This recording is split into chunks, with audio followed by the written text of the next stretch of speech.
Hello everyone. आज हम बात करने वाले हैं आर्टिकल 16 की। बट आर्टिकल 16 को शुरू करने से पहले मैं आपसे एक सवाल पूछती हूँ। सपोज एक रेस हो रही है, वहां पे कुछ लोग जो है वो फ्रंट लाइन में खड़े हुए हैं और कुछ लोग जो है वो बहुत ज्यादा पीछे खड़े हुए हैं। अब अगर सबको सेम रूल्स दे दिए जाए तो क्या रेस ट्रूली फेयर होगी? May be not. बट कैसे? आइए समझते हैं आर्टिकल 16 की मदद से। आर्टिकल 16 हमें बताता है equality of opportunity in public employment. अगर सिंपल वर्ड्स में कहें तो गवर्नमेंट जॉब्स में हर किसी को इक्वलिटी मिलनी चाहिए। मतलब no unfair discrimination, equal chance and fair selection process. Article 16 clause 1 जो है वो हमें देता है कुछ राइट्स, जैसे कि every citizen should get equal opportunity in public employment. मतलब अगर कभी भी गवर्नमेंट जॉब्स निकलती है तो हर एक एलिजिबल कैंडिडेट्स जो है वो अप्लाई कर सकते हैं, लेकिन सिलेक्शन प्रोसेस फेयर होना चाहिए। आर्टिकल 16 क्लॉज 2 जो है वो स्टेट के बारे में बात करता है। यहाँ पे स्टेट पे रिस्पॉन्सिबिलिटी दी गई है। यहाँ पे state can not discriminate on the basis of religion, race, caste, sex, place of birth, descent and residence. जब हम आर्टिकल 15 पढ़ रहे थे तो हमने कुछ 5 ग्राउंड्स के बारे में बात की थी आर्टिकल 15 क्लॉज 2 में। बट यहाँ पे हमें एक्स्ट्रा 2 ग्राउंड्स दिए हुए हैं जो कि हैं descent and place of birth. यहाँ पे बेसिकली इस क्लॉज को एंटर करने का रीजन ये था कि किसी भी पर्सन को किसी पर्टिकुलर रिलीजन या कास्ट के होने की वजह से उसे जॉब में एंट्री डिनाई नहीं की जानी चाहिए। लेकिन कॉन्स्टिट्यूशनल मेकर्स को पहले से पता था कि हमारी सोसाइटी जो है वो अनइक्वल है, इसीलिए उन्होंने आर्टिकल 16 के थ्रू हमें सिर्फ और सिर्फ इक्वलिटी और इन पब्लिक एम्प्लॉयमेंट नहीं दिया, बल्कि कुछ रिजर्वेशंस भी प्रोवाइड किए।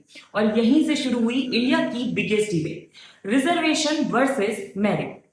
अब हम आगे चलते हैं आर्टिकल 16 क्लॉज 4 में। आर्टिकल 16 क्लॉज 4 जो है वो यहां से हमें कुछ एक्सेप्शंस देता है। ये एक्सेप्शंस क्या है आइए जानते हैं। तो आर्टिकल 16 क्लॉज 4 कहता है कि स्टेट कैन प्रोवाइड रिजर्वेशन कि नहीं ऐसे लोगों को, ऐसे बैकवर्ड लोगों को जो कि एडिक्वेटली रिप्रेजेंटेड नहीं है पब्लिक एम्प्लॉयमेंट में। मीनिंग अगर कभी भी कोई भी पर्सन जो है वो एडिक्वेटली रिप्रेजेंटेड नहीं है पब्लिक एम्प्लॉयमेंट में, और वो जो पर्सन है वो पहले से ही मतलब कि बहुत पहले से पीछे रहा हुआ है, तो उस केस में कोर्ट जो है वो उन्हें सपोर्ट देगा। अब यहाँ पे सोसाइटी जो है, देश जो है, बेसिकली वो 2 भागों में डिवाइड हो गया।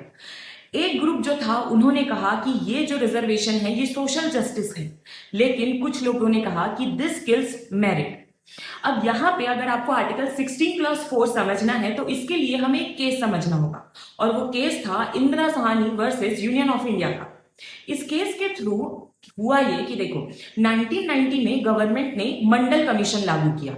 अब इस कमीशन के थ्रू ओबीसीज को जो 27% रिजर्वेशन है पब्लिक एम्प्लॉयमेंट में वो दिया गया। अब यहाँ पे कोर्ट ने ये तो कर दिया, लेकिन यहाँ पे मुद्दा उठा कि भाई अगर आप इतना ज्यादा रिप्रेजेंटेशन देते हैं ओबीसीज को तो बाकी लोगों का क्या होगा।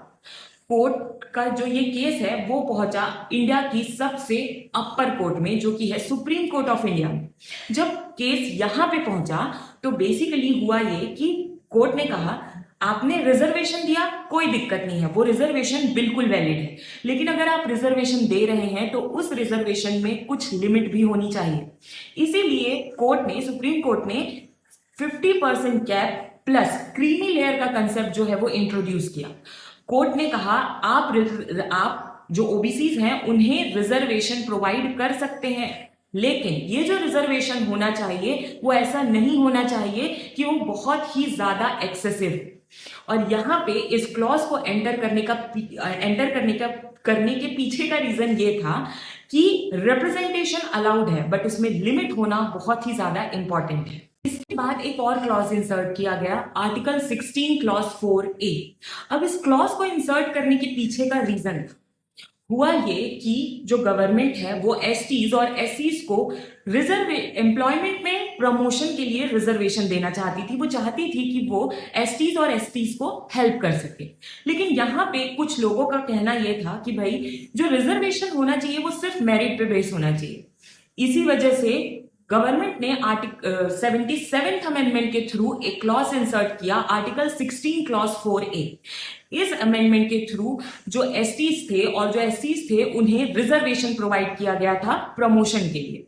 अब यहाँ पे इस क्लॉज से रिलेटेड एक बहुत इंपॉर्टेंट केस है जो कि है M Nagaraj versus union of India का। यहाँ पे ये जो प्रमोशन रिजर्वेशन हुआ था, मतलब जो 77th अमेंडमेंट था उसे चैलेंज किया गया। लोगों ने कहा कि भाई अगर आप किसी भी व्यक्ति को प्रमोशन में रिजर्वेशन दे रहे हैं तो बाकी लोगों के लिए ये अनफेयर होगा। जब केस जो है वो सुप्रीम कोर्ट पहुंचा तो सुप्रीम कोर्ट ने कहा कि रिजर्वेशन बहुत ज्यादा वैलिड है, लेकिन जब आप रिजर्वेशन देते हैं तो गवर्नमेंट को यहाँ पे ये देखना होगा कि क्या वो जो व्यक्ति है, वो जो एसटी व्यक्ति है या एससी व्यक्ति है, वो रियली बैकवर्ड है या नहीं है, और क्या वो इनएडिक्वेटली रिप्रेजेंटेड है किसी भी गवर्नमेंट जॉब के लिए। उसके अलावा जो एडमिनिस्ट्रेटिव एफिशिएंसी है आप उसे नेग्लेक्ट नहीं कर सकते हैं। और कोर्ट ने यह भी कहा कि अगर आप प्रमोशन दे रहे हैं तो प्रमोशन दीजिए, लेकिन प्रमोशन में रिजर्वेशन देना यहाँ पे कोई भी ऑटोमेटिक राइट नहीं होता है। तो यहीं पे आज का हम ये सेशन जो है वो खत्म करते हैं। हमारे पास अभी भी बहुत सारे क्लॉजेज हैं रिलेटिंग टू आर्टिकल 16। हम कल बात करेंगे आर्टिकल 16 क्लॉज 4B से।